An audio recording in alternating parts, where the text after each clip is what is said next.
আসসালামু আলাইকুম everyone, Kaliachak family কিচেনে তোমাদের স্বাগত।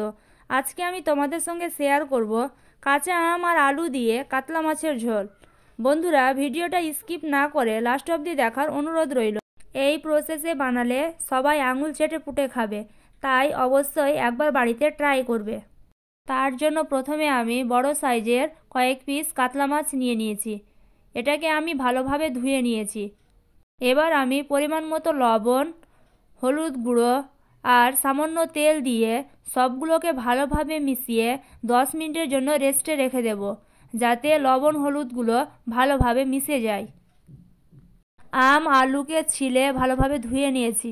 এবার আমি সবগুলো আলুকে কেটে নেব। বন্ধুরা, তোমরা কে কোথা থেকে আমার ভিডিওটা দেখছো অবশ্যই কমেন্ট বক্সে জানাবে। এই মতো করে আলুগুলোকে ছিলে নিয়েছি। এবার আমি এটাকে একটা প্লেটে তুলে নেব। আমটাকেও এবার আমি কেটে নেব।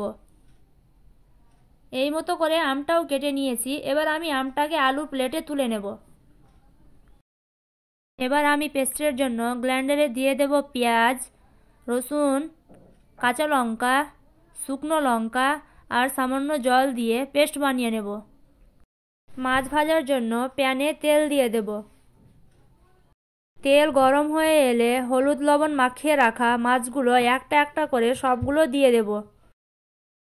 এক সাইড লাল করে ভাজা হয়ে গেছে। এবার আমি সবগুলোকে উল্টিয়ে অপর সাইডটাও লাল করে ভেজে নেব। বন্ধুরা, তোমরা কী ধরনের রেসিপির ভিডিও দেখতে চাও অবশ্যই কমেন্ট বক্সে জানাবে, তাহলে আমি ভিডিও করতে আরও আগ্রহী হব।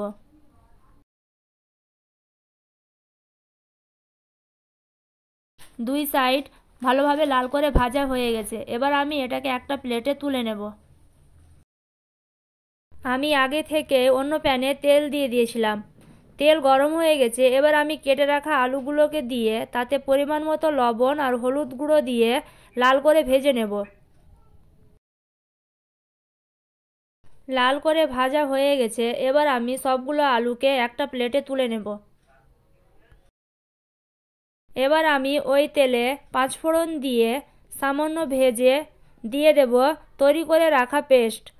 এবার আমি তাতে পরিমাণ মতো লবণ আর হলুদ গুঁড়ো দিয়ে সবগুলোকে ভালোভাবে মিশিয়ে 2 থেকে 3 মিনিট কষিয়ে নেব, যাতে পেঁয়াজ রসুনের কাঁচা গন্ধটা না থাকে।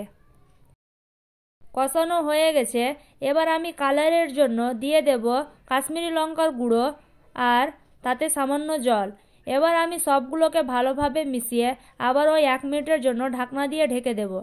দেখো বন্ধুরা, 1 মিনিট পর ঢাকনা খুলে মশলা থেকে তেলও ছেড়েছে আর জলটাও শুকিয়ে গেছে।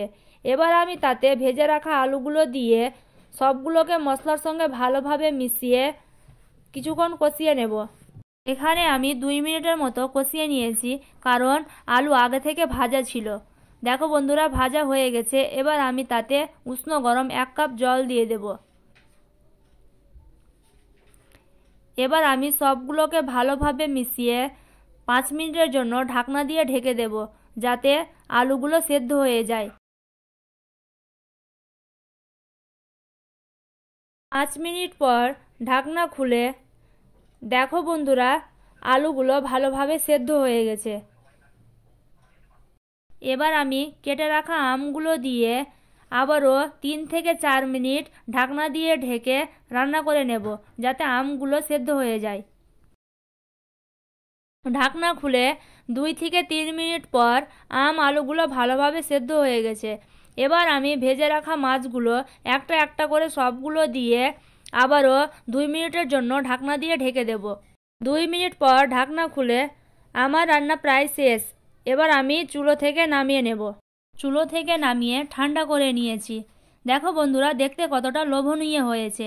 এবার আমি একটা পাত্রে পরিবেশন করে নেব। আশা করি ভিডিওটা তোমাদের ভালো লেগেছে। ভালো লেগে থাকলে লাইক, কমেন্ট অ্যান্ড শেয়ার করবে। আর আমার চ্যানেলে নতুন হয়ে থাকলে আমার চ্যানেলটা সাবস্ক্রাইব করবে। আল্লাহ হাফিজ।